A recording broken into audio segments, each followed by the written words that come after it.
When my life started, I didn't have much problems. Gradually, I was growing up and the problems got increased because the every chapter of my life yet to be open.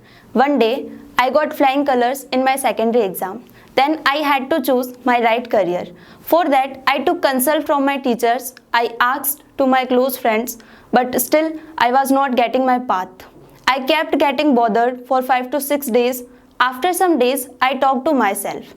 When I talked to myself, I got to know about my weaknesses and my strengths. I got to know that what I wanted to do and what I could do.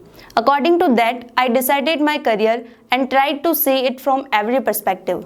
From that day, I started to analyze myself. I started to understand myself.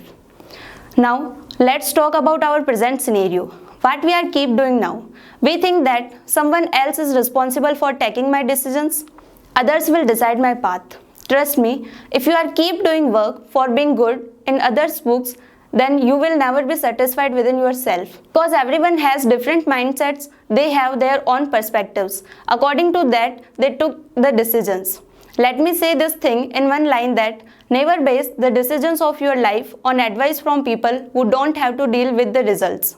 The second thing is that we keep asking to others that who are you and why are you. But we didn't ask this same question to own self that who am I and why am I.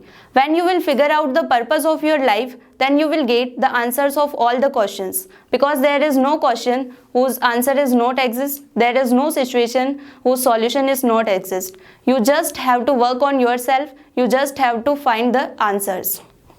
Let me say this thing in one line that right decisions comes from asking the right questions to oneself. Never think that problems are coming for bother you. No, problems are coming for develop you.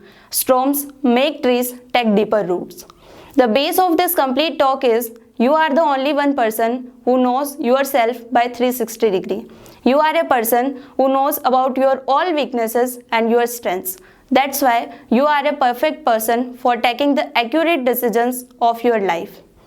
I gonna conclude this talk by an example of a car that you have a car for completing the journey of your life, then be the driver of your own car and make the tires by dedication, willpower, hard work and sacraments. Thank you.